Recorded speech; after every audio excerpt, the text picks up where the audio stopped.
So today we have Kathryn, one of our fabulous educators here at the Motherhood Center.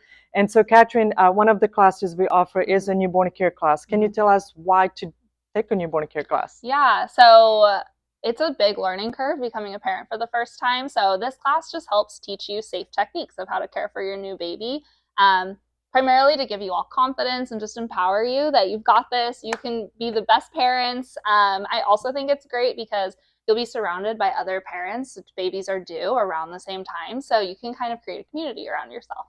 Definitely. And what I've seen also is sometimes, generally, I don't want to generalize, but a lot of times mommies or expecting mommies are doing a little bit more of the reading and learning. And so in the newborn care class, it's just an easier way to have both of the parents on the same page, kind of talking about the same topic. Yes. And so it's not the lady telling the husband or the partners like, this is what you need to do, this is how you do it. And it really kind of, we see that there's this bond, so it's a 3-hour class, but in the end of the class, you see the dad, rubbing the mommy's back. And it's just like, wow, we are really together in it. So it's just really, so it's overall, not only the educational, but I think kind of the relationship and kind of the bonding is important aspect of it. Absolutely. And we do a lot of hands-on activities as well. So you actually get to practice changing a diaper, putting clothes on baby, bottle feeding, all of those things. So just helps prepare you a little bit more. So well, so come see us here at the Motherhood Center. So Kathryn, I know that one of the kind of the most nerve-wracking things, what I'm going to do when my baby starts crying or soothing my baby, like that's what parents are nervous about, right? Definitely. So can you share with us a little bit on that? Yeah, of course. So baby's only way of communicating with us is crying. So it's very normal to have crying. So there's multiple different ways to soothe a baby. One of them being swaddling. It's just going to mimic how they were tight in their mom's womb.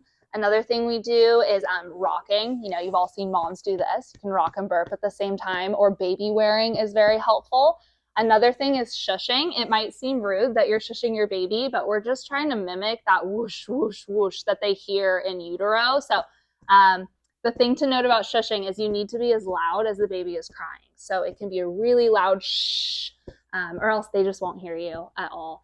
Another thing we can do is just get baby off their back. So babies like being on their tummies, and it's safe to do so while you're holding them and when you're awake. So we teach something called the football hold, like this. So you're going to hold the baby's jawbone, not neck, and you can flip them on their tummy and kind of just rock this way, and you can burp at the same time. And babies find this very, very soothing.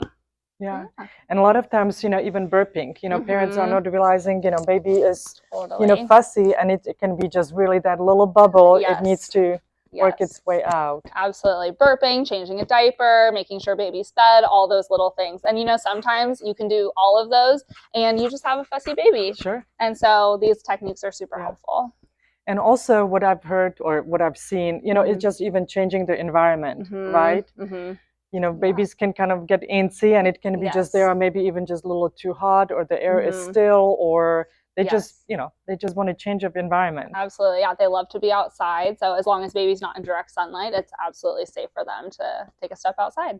Okay, so welcome everyone. So we are having Kathryn here today. She's one of our educators, specifically for newborn care class today.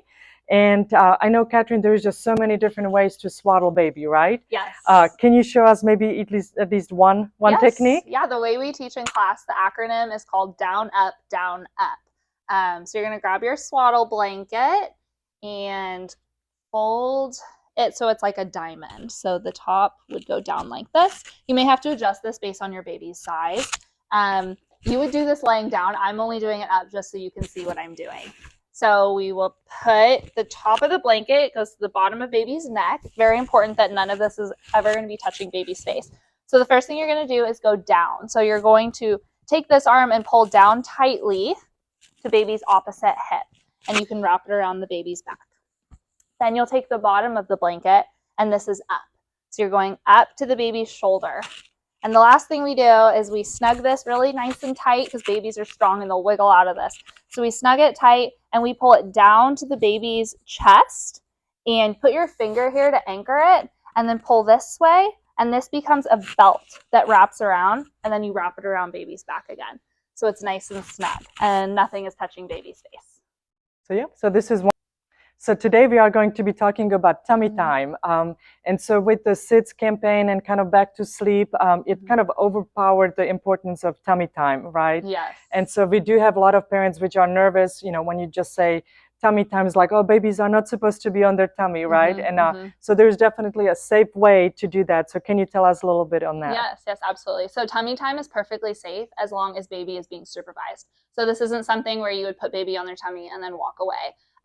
Tummy time is safe to start the day you get home from the hospital. You absolutely do not have to start that soon. You can wait and get settled a little bit, but you can start as soon as you'd like to. Just a few minutes here or there is helpful. If baby gets really upset or falls asleep, then tummy time's over and you can try again later. The goal eventually would be about 45 minutes a day, broken up in 10 to 15-minute intervals. Very good. So yeah, so try the tummy time. So Kathryn, so one of the classes we offer is a grandparents refresher class. And so people are like, wow, never heard about it. And so can you tell us maybe what the reason is or why maybe grandparents should take the class? Yeah. So grandparents play a very pivotal role in a baby's life, but a lot of things have changed since they themselves were parents, one of those being safe sleep, so having nothing in the crib. We also teach them different feeding techniques that maybe that weren't around when they were parents themselves, such as paced feeding.